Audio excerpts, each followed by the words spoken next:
Shalom saudara. Puji Tuhan ya, pagi yang indah Tuhan berikan buat kita untuk kita bisa nikmati bersama-sama. Ya, ada pesan yang akan saya sampaikan.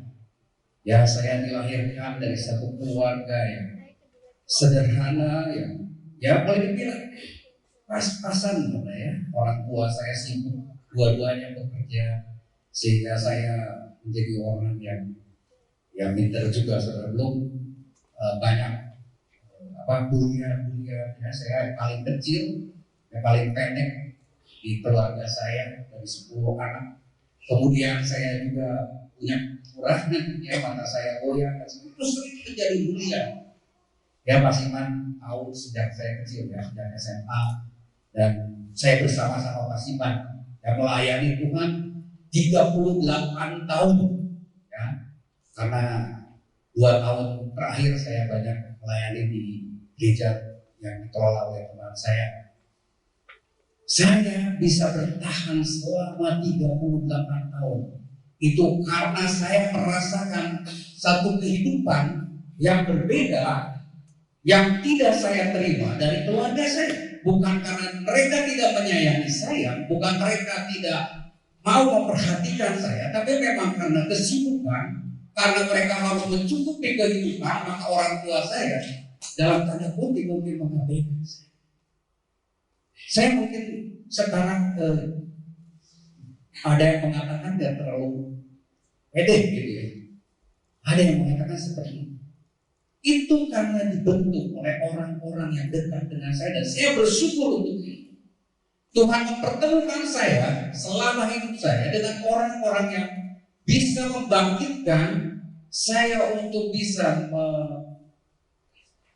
menemukan talenta yang Tuhan berikan dalam hidup saya. Ada yang bilang suara kamu bagus tuh, ada yang bilang permainan gitarmu beda, ada yang bilang suara atau cara membawakannya, yang cara membawakan khotbah dan sebagainya, it's okay.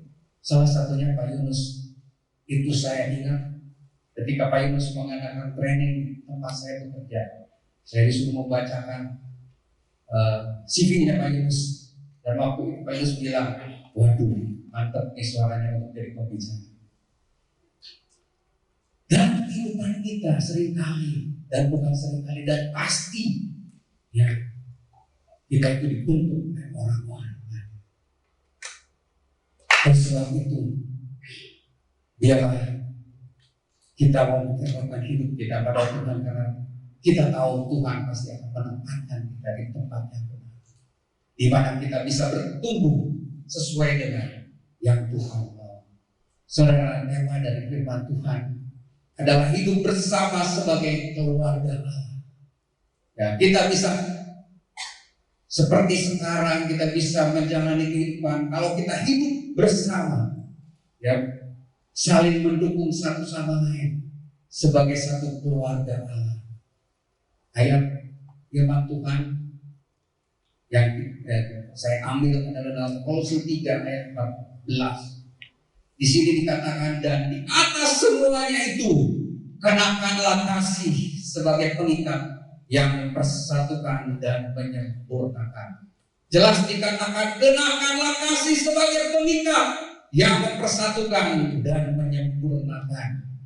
Saudara, memang ini judulnya adalah mengenakan manusia baru dan meninggalkan manusia lama. Ya, tetapi saya merasa penting sekali ketika kita hidup bersama, kita mau mengenakan kasih sebagai pengikat yang mempersatukan dan menyempurnakan. Saudara, hidup bersama menunjukkan hubungan atau relationship ya, dalam bahasa Inggrisnya, yaitu kesinambungan interaksi antara dua orang atau lebih yang memudahkan proses pengenalan akan satu akan yang lain. Ya, dia bisa teman sebaya, bisa keluarga, antara orang tua dengan anak, dan juga lingkungan sosial dengan para, ya, kita nggak bisa lepas dari lingkungan sosial dengan tetangga kita, dengan pengurus-pengurus daerah, kemudian juga dengan pemerintahan. Kebetulan saya kerja di pabrik tekstil yang selalu setiap hari itu berhubungan dengan orang-orang seperti pejabat lain dan sebagainya.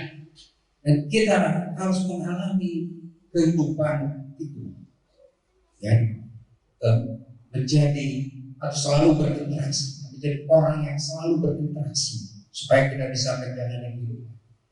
Ya, selama kita melakukan interaksi ini bisa bersifat positif, yang akhirnya membuat kita dan tadi menjadi orang yang lebih bermakna, tapi juga bisa menjadi atau bersifat negatif yang membuat kita terpuruk, menjadi orang yang lemah, menjadi orang yang tak berguna.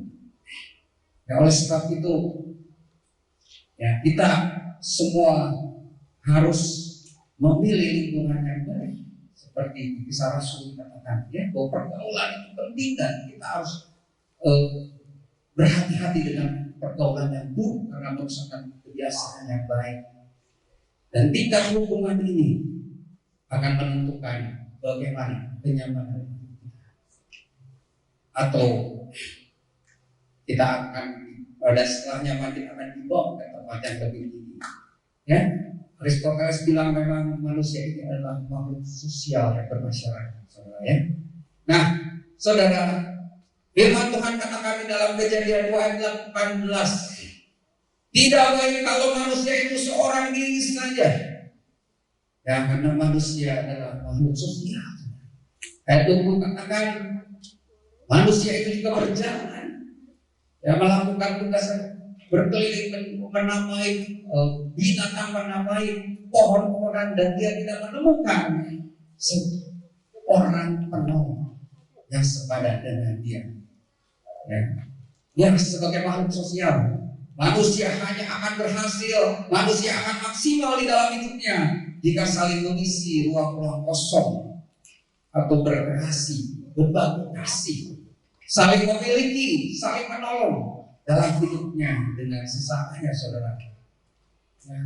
Jadi kita harus mengisi kekosongan orang lain, dan orang lain akan mengisi kekosongan diri kita. Sejak lahir kita tidak bisa hidup sendiri sampai menuju kematian. Kita tergantung dari orang-orang lain.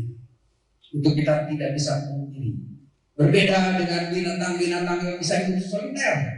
Mereka hanya bertemu dengan pasangannya ketika mereka harus bereproduksi. Ya, tetapi beda dengan manusia. Manusia tidak bisa hidup menyendiri.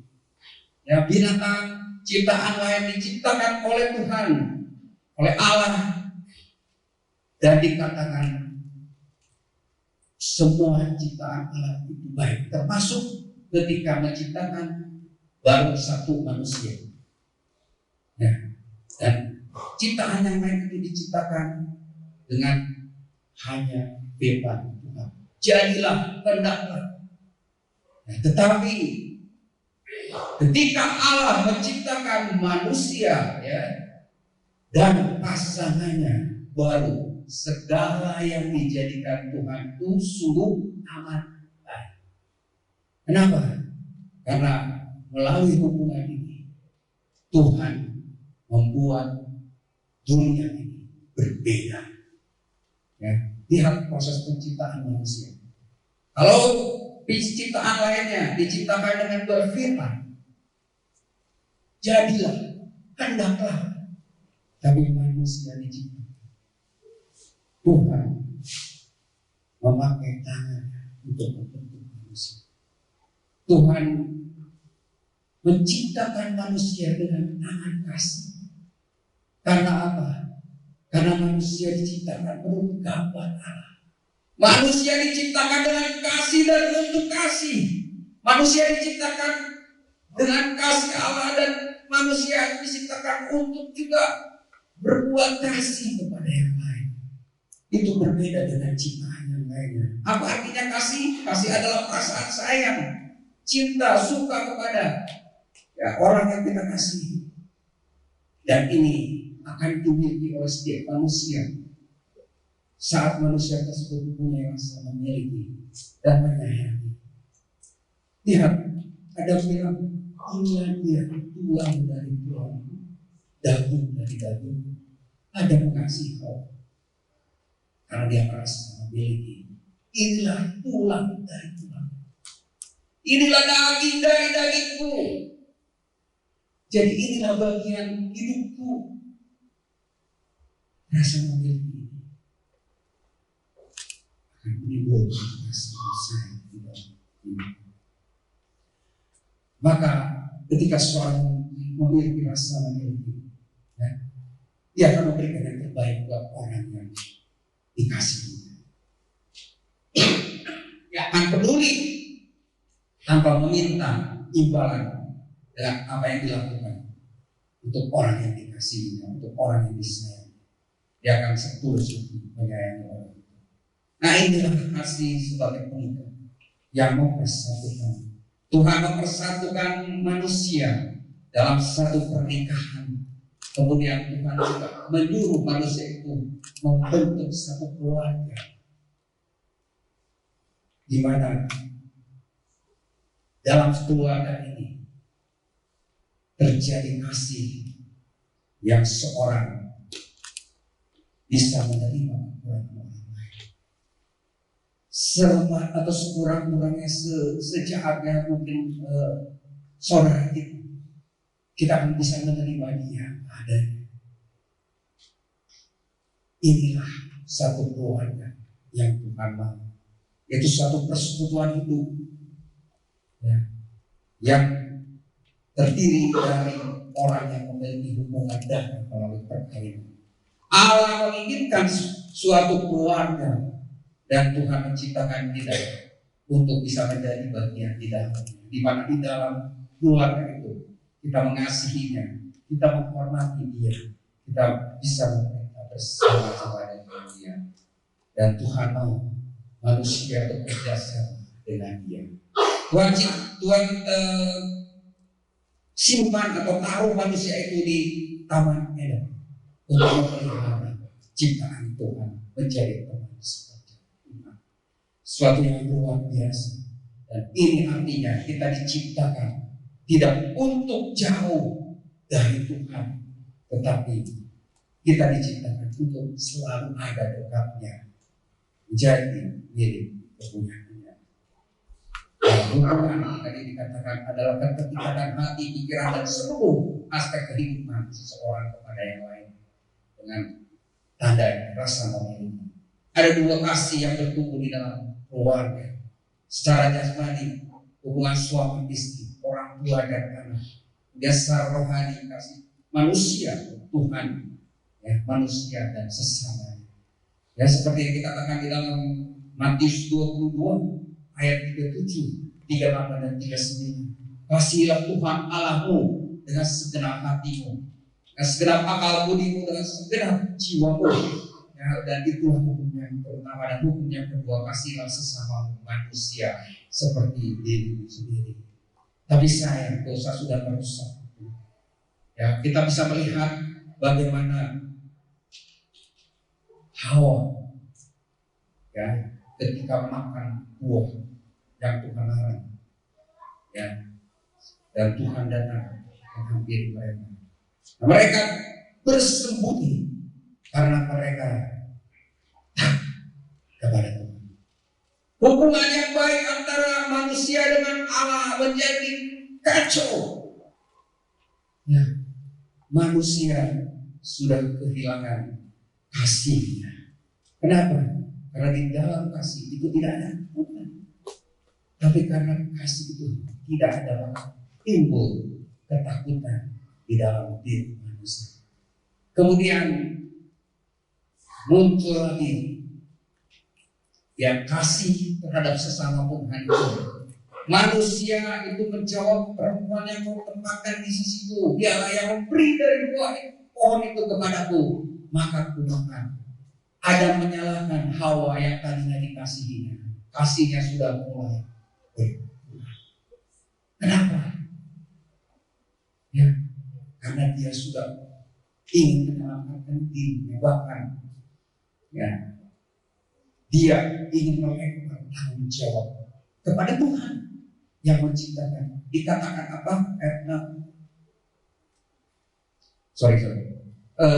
Dikatakan perempuan yang kau tempatkan, dia menyalahkan Tuhan, menyalahkan Allah.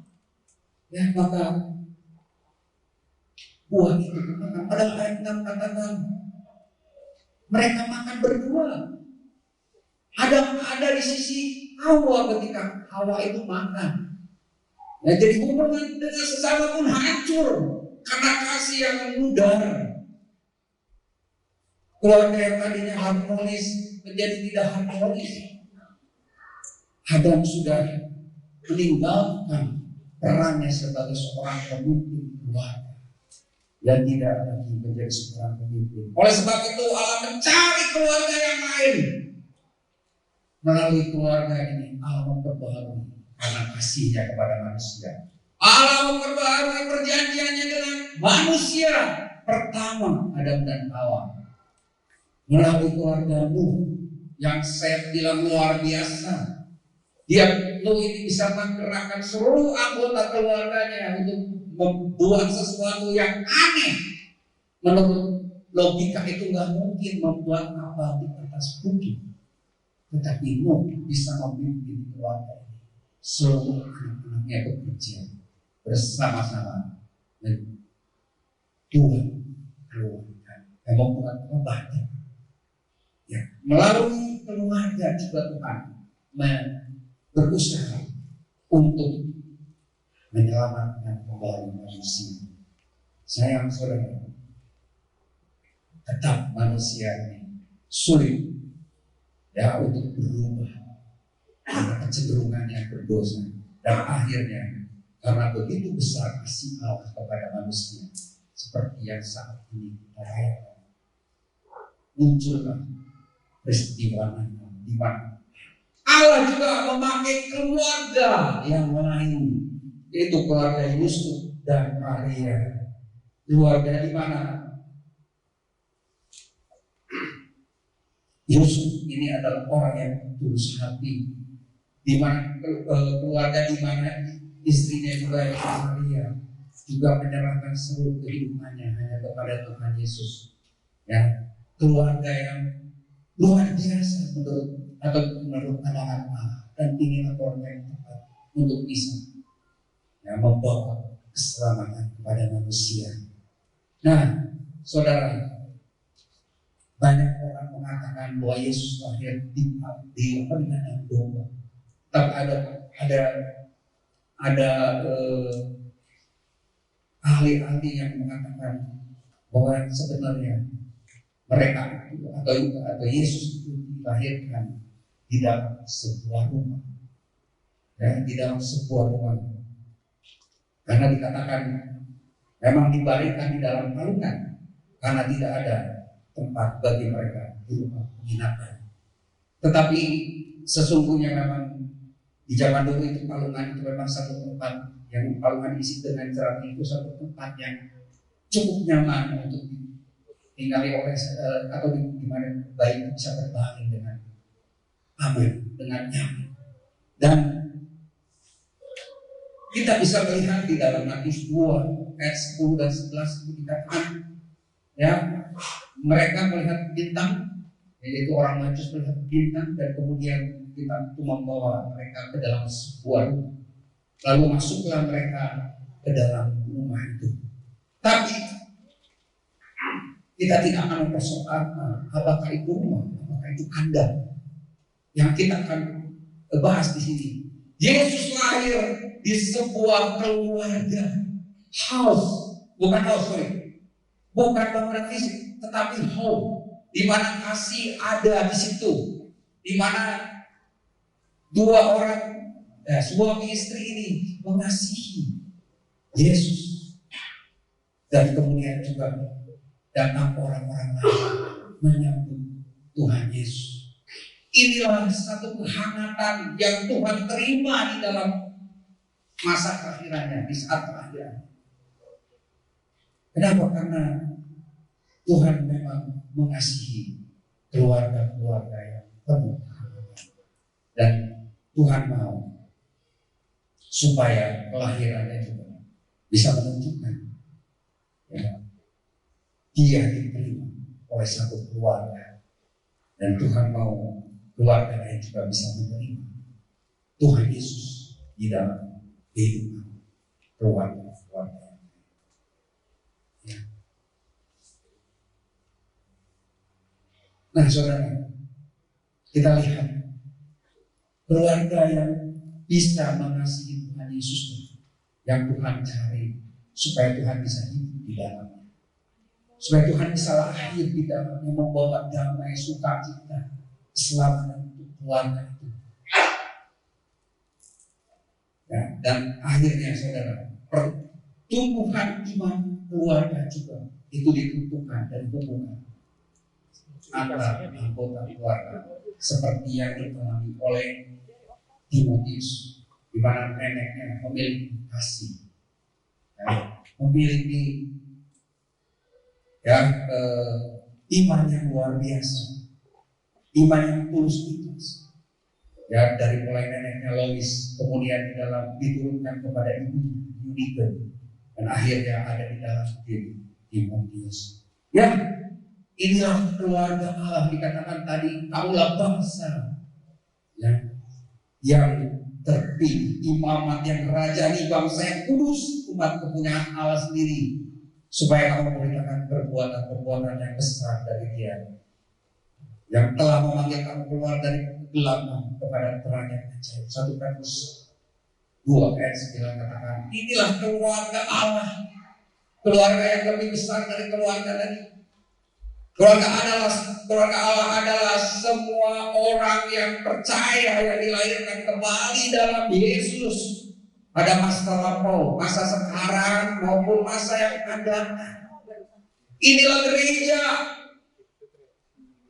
gereja yang harus memiliki sifat di mana orang-orang berperan sebagai satu keluarga. Anggotanya harus berperan sebagai satu keluarga. Tuhan Yesus sudah menyelamatkan kita, dan kita sudah diangkat menjadi anak-anak. Dan Tuhan mengumpulkan kita di dalam satu kumpulan, yaitu gereja. Ya, gereja yang sehat adalah gereja yang mempunyai hubungan yang kuat, di mana orang-orang dihargai, pikirannya, gagasannya, perasaannya semua dihargai di atas aturan-aturan atau penampilan, dan tanpa dihantui untuk memenuhi pengharapan dari seorang yang tidak sah. Dan orang-orang atau anggota-anggota keluarga itu bisa menjadi dirinya sendiri. Ada slogan dalam keluarga atau di dalam gereja yang sehat, tidak boleh ada yang sombong, tidak boleh ada yang minder. Semua orang bersikap medium, semua orang berdiri dengan kebutuhan yang sama, perlu saling mendoakan, doa bersama-sama. Keluarga di mana seorang anak bisa datang kepada bapaknya dengan tidak takut ketika dia melakukan kesalahan, dan dia bilang, Bapak, ini aku sudah melakukan kesalahan dan aku takut. Dan bapaknya tanpa kaget dengan rasa takut, tanpa rasa menghakimi, dia katakan, ya, ini aku ada bersama-sama kamu. Aku mau menolong kamu, aku siap menolong kamu. Itulah gereja, di mana setiap anggotanya bisa datang kepada orang yang lebih senior dari dia. Dia mengatakan dengan tidak malu, bahwa saya melakukan sesuatu kesalahan dan minta didoakan. Inilah yang Tuhan mau.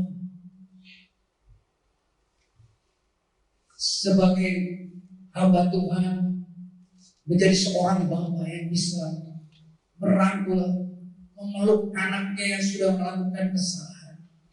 Seperti cerita anak yang terhilang, dia lupakan semua dosa anak-anak yang terluka. Inilah gereja, kumpulan orang-orang percaya, kumpulan orang-orang yang sudah dilahirkan kembali karena kepercayaannya kepada Allah, pada Yesus Kristus. Adakah gereja kita masih seperti itu?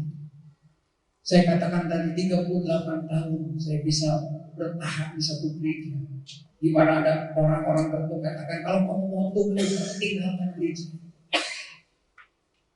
Saya melihat banyak orang di dalam gereja itu, ya, yang sudah melakukan banyak hal dalam hidup saya, merubah kehidupan saya dengan perbuatan, dengan perkataan yang mendorong saya untuk bisa memiliki kepercayaan diri, bisa mengerti apa yang Tuhan mau dalam hidup saya. Itulah gereja. Saya kadang-kadang kaget, saudara, melihat gereja di mana jemaatnya begitu takut kepada hamba Tuhan, tidak dekat dengan hamba Tuhan. Bahkan ada sahabat Tuhan juga yang memang bersikap seperti itu. Mereka katakan saya ini pembicara, saya harus menjaga jarak dengan jemaat. Itu bukan hal yang baik.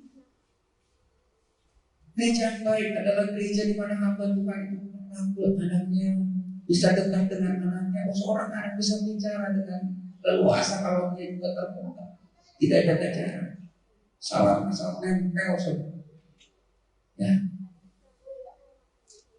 Tapi Tuhan mau gereja berbeda. Tuhan mau gereja ini bisa saling melengkapi satu sama lain. Memang manusia diciptakan dengan berbagai macam, ya, bentuk, berbagai macam kekurangan, kelebihan. Ada sisi menonjol, ada sisi yang menjauh. Tetapi itu akan menjadi satu kebaikan, satu keindahan dengan warna-warni yang banyak. Dan setiap potongan, setiap manusia itu saling melengkapi dan akhirnya menjadi sesuatu yang indah. Ciptaan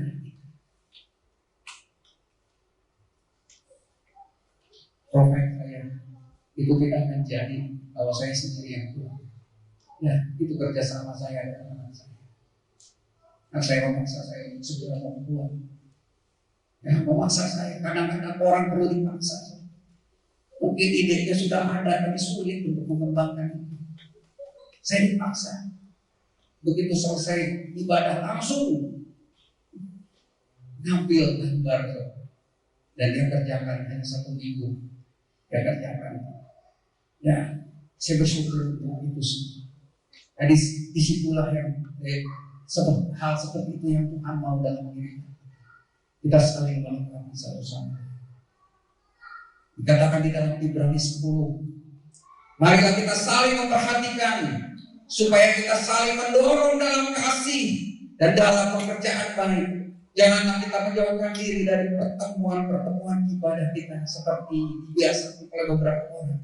Tetapi marilah kita saling menasihati dan semakin tiap melakukan yang menjelang hari Tuhan yang mendekat. Tuhan mau kita saling memperhatikan, saling mendorong dalam kasih, saudara, dan dalam pekerjaan baik. Di mana itu? Di dalam pertemuan-pertemuan ibadah. Di mana di situ kita bisa saling menasihati satu sama lain. Nah, dan kita bisa menjadi manusia baru yang terus-menerus diperbaharui, yang terus-menerus bisa mengenakan belas kasihan, pemurahan, kerendahan, dan ya, kasih itu sabar, kasih itu murah hati, kasih itu tidak cemburu, kasih itu tidak memegahkan diri, dan tidak sombong, dan seterusnya, saudara. Ya, itu kasih. Saudara, saya ingin lebih mengupas sedikit mengenai kesombongan. Karena kesombongan adalah dosa universal, kejahatan yang besar, dosa perusak relasi Allah dengan manusia dan juga manusia dengan manusia. Kita tidak suka dengan orang yang sombong, betul seperti itu. Kita tidak suka karena orang yang kita melihat seorang yang sombong mungkin kita akan menghindar, kita akan menjauh dan tidak terjadi relasi bakal. Padahal Tuhan ingin kita berkasih satu sama lain, saling merasakan. Nah, dosa yang menyebabkan manusia jatuh, Dosa yang menyebabkan Hawa jatuh karena dia ingin menyamai Allah, ingin seperti Allah melakukan buat itu. Dan inilah dosa yang seringkali juga merasuki hidup kita, dan ini tidak terasa. Tidak terasa. Saya sering berpikir ini saya pede atau sombong ya. Tapi inilah yang seringkali dihapuskan ya oleh iblis, karena dia sudah berhasil menjatuhkan manusia. Tapi ada ciri-ciri orang yang sombong ya, pasti ya, saudara, dia pasti kurang mampu menjalin hubungan yang baik, karena akan menimbulkan selalu pertengkaran. Dia menghargai dirinya sendiri secara berlebihan. Kemudian dia juga menolak nasihat pendapat orang lain. Ya, itu orang yang sombong.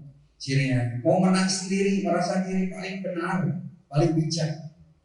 Kemudian dia juga mempunyai sifat meremehkan orang lain, dan bahkan bisa sifat kasar. Dan Tuhan memiliki pendapat tentang kesombongan. Dia benci kepada orang yang sombong. Tuhan benci kepada orang yang sombong, bahkan menentang.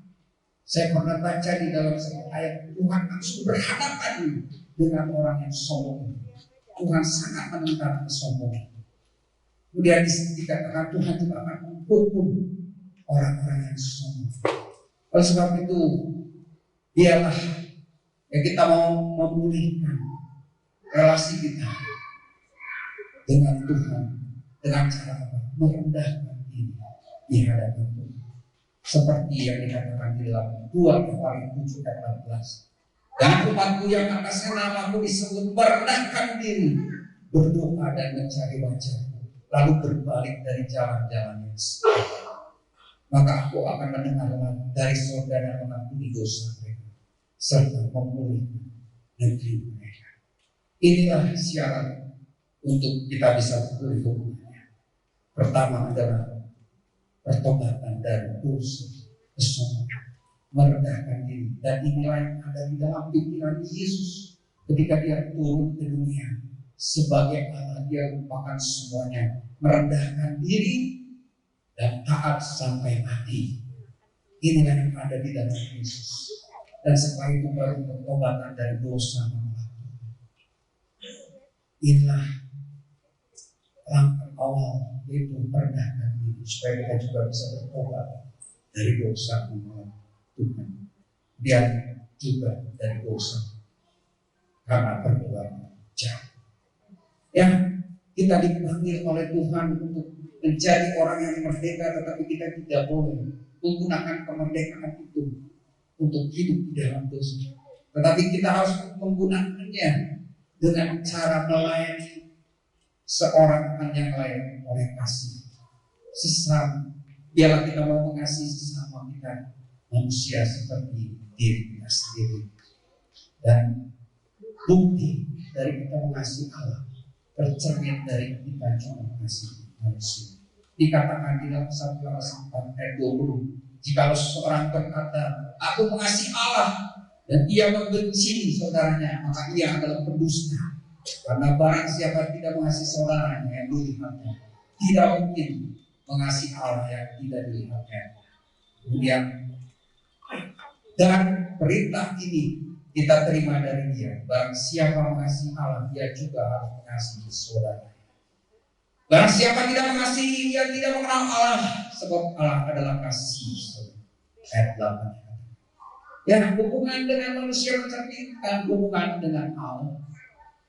Nah, iman yang sehat itu berorientasi pada hubungan.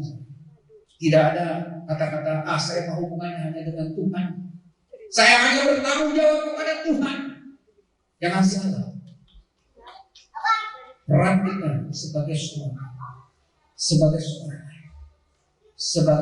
ayah, sebagai seorang juga bertanggung jawabkan kepada orang-orang lain. Sebagai seorang suami, dia bertanggung jawab pada istri. Apa yang dilakukannya tentu dia harus bertanggung jawabkan juga dan istri. Inilah iman yang sehat. Tidak ada yang mengatakan saya hanya berhubungan dengan Tuhan. Urusan kamu dengan kamu saya nggak peduli. Hubungan saya dengan Tuhan. Hubungan saya baik dengan Tuhan. Saya nggak peduli hubungan dengan kamu. Tidak bisa. Karena tidak juga dituntut tentang ya itu kita perlu kesediaan untuk membuka hidup kita kepada Allah dan sesama. Nah, seorang pun hanya bertanggung jawab kepada Tuhan. Puji Tuhan, kita bisa melihat satu tayangan seperti kita bisa lihat.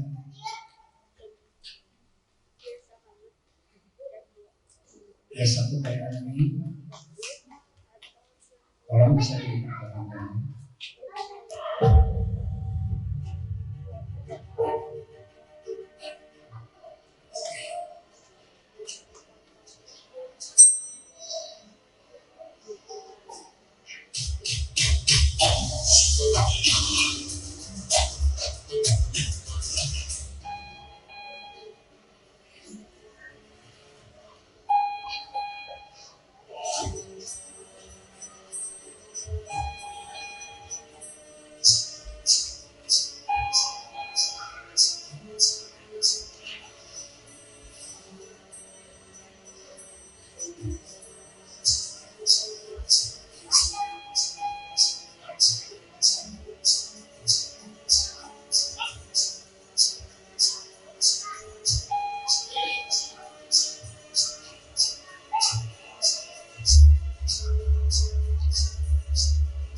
Ketika seorang merasa dirinya benar, tidak masalah. Sebetulnya semua kepentingannya akan terabaikan semua. Tidak ada yang bisa mencapai tujuannya. Karena tidak ada yang mengalah. Ya, jangan sampai kita juga ada mementingkan diri sebagai orang yang mengasihi. Dia akan mementingkan Allah dan hidup kita adalah hidup yang harus juga mementingkan kepentingan Allah. Membangun orang lain supaya mereka bertumbuh di dalam lebih dalam, lebih dalam, lebih tinggi dari lebih indah. Itulah yang Tuhan mau. Kenakanlah kasih yang sebagai pengikat yang mempersatukan. Tidak bisa berrelasi kalau kita menunjukkan kasih kita kepada. Dan yang kedua tadi katakan kenakanlah kasih sebagai pengikat yang menyempurnakan. Kita bisa mengasihi orang lain, bisa membangun orang lain, menyempurnakan orang lain melalui hubungan kita. Seperti dikatakan ya di sini saudara-saudara nomor seorang kedapatan surga. Kamu dan Tuhan harus memimpin orang itu jalan yang benar dalam roh Allah, sambil menjaga dirimu supaya kamu jangan kena pencobaan. Kita harus memang menegur seseorang yang mungkin melakukan kesalahan, tapi semuanya dengan lemah lembut, lemah kasih. Ya, supaya terjadi, ya, kita bisa saling menajam sesama kita. Teguran kita membuat orang itu lebih baik, lebih tajam, lebih berguna. Tuhan Yesus memberkati kita semua. Tuhan.